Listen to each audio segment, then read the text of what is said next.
কত ভোটারের নাম বিবেচনাধীন, তাদের নথিপত্র যাচাই করছেন কারা, কী নির্দেশ দিয়েছিল সুপ্রিম কোর্ট? প্রথম দফা সাপ্লিমেন্টারি লিস্ট বেরোনোর আগে কোন কোন ধাপে এগিয়েছে এই কাজ, আসুন দেখে নিই।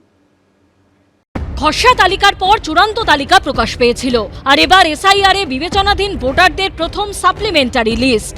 সুপ্রিম কোর্টের নির্দেশে জুডিশিয়াল অফিসাররা নথিপত্র যাচাই করার পর এই তালিকা 28শে ফেব্রুয়ারি প্রকাশিত হয়েছিল চূড়ান্ত ভোটার তালিকা, যেখানে 63,66,952 জনের নাম বাদ যাওয়ার পাশাপাশি 60,06,675 জনের নাম ছিল বিবেচনাধীন, অর্থাৎ আন্ডার অ্যাডজুডিকেশনের তালিকায় কার নাম বাদ আর কার নাম বিবেচনাধীন তা চূড়ান্ত ভোটার তালিকাতেও স্পষ্ট করে দেওয়া হয়। জেলা ভিত্তিক তথ্য ধরলে বিবেচনাধীন ভোটার তালিকার শীর্ষে ছিল মুর্শিদাবাদ 11,01,145, মালদায় বিবেচনাধীন ভোটার 8 লক্ষের কিছু বেশি, মুর্শিদাবাদ মালদার পরেই 2 চব্বিশ পরগনা, উত্তর চব্বিশ পরগনায় প্রায় 6 লক্ষ, দক্ষিণ চব্বিশ পরগনায় বিবেচনাধীন 5,22,042 জন, উত্তর দিনাজপুরের সংখ্যাটা প্রায় 5 লক্ষ, পূর্ব বর্ধমানে 3.5 লক্ষের বেশি। ভোটার লিস্ট চূড়ান্ত না করে ভোট হতে পারে না। ইলেকশন কমিশন হড়বড় করলে তো হবে না, এক মাস পরে হলে কি মহাভারত অশুদ্ধ হবে। বাংলার মুখ্যমন্ত্রীকে আমি আগেও বলেছি, আজও বলছি, আপনি সুপ্রিম কোর্ট যান, দরকার হলে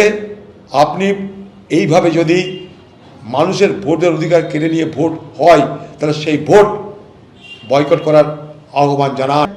বাংলায় তৃণমূলের বিরুদ্ধে মানুষের ক্ষোভ প্রকাশ পাচ্ছে, এখন তার কাছে হাতিয়ার এসআইআর। চূড়ান্ত তালিকা প্রকাশের আগে 20শে ফেব্রুয়ারি নজিরবিহীন নির্দেশ দেয় সুপ্রিম কোর্ট। প্রধান বিচারপতি সূর্যকান্ত, বিচারপতি জয়মাল্য বাগচি এবং বিচারপতি বিপুল এম পাঞ্চলির বেঞ্চ নির্দেশ দেয় এসআইআর এর চূড়ান্ত সিদ্ধান্ত নিতে ডিস্ট্রিক্ট জজ বা অ্যাডিশনাল ডিস্ট্রিক্ট জজকে নিয়োগ করবেন কলকাতা হাইকোর্টের প্রধান বিচারপতি। জুডিশিয়াল অফিসারদের পরামর্শ দেওয়ার জন্য অবসরপ্রাপ্ত বিচারপতিদের নিয়োগ করতে হবে। লজিক্যাল ডিসক্রিপেন্সি নিয়ে যে স্ক্রুটিনি বাকি রয়েছে সেগুলি শুনানি করে তারা সিদ্ধান্ত নেবেন। 24শে ফেব্রুয়ারি সুপ্রিম কোর্টের প্রধান বিচারপতির বেঞ্চ জানায় কাজ শেষ করতে কমপক্ষে 3 বছরের অভিজ্ঞতা সম্পন্ন সিনিয়র ও জুনিয়র ডিভিশনে সিভিল জজদের নিয়োগ করবেন কলকাতা হাইকোর্টের প্রধান বিচারপতি।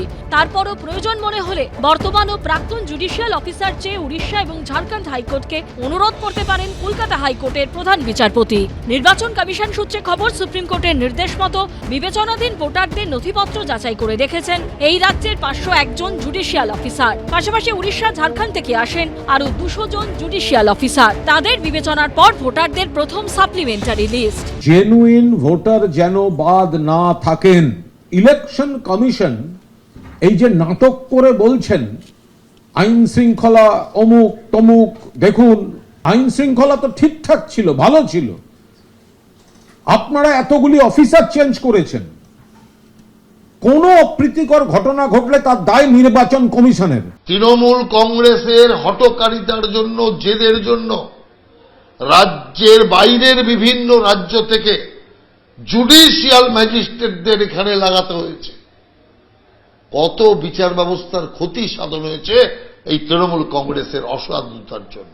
শেষ অবধি ভোটার তালিকায় যাদের নাম থাকবে না তারা ট্রাইব্যুনালে আবেদন করতে পারবেন। অবসরপ্রাপ্ত বিচারপতিদের নিয়ে এই ট্রাইব্যুনাল গঠিত হয়েছে।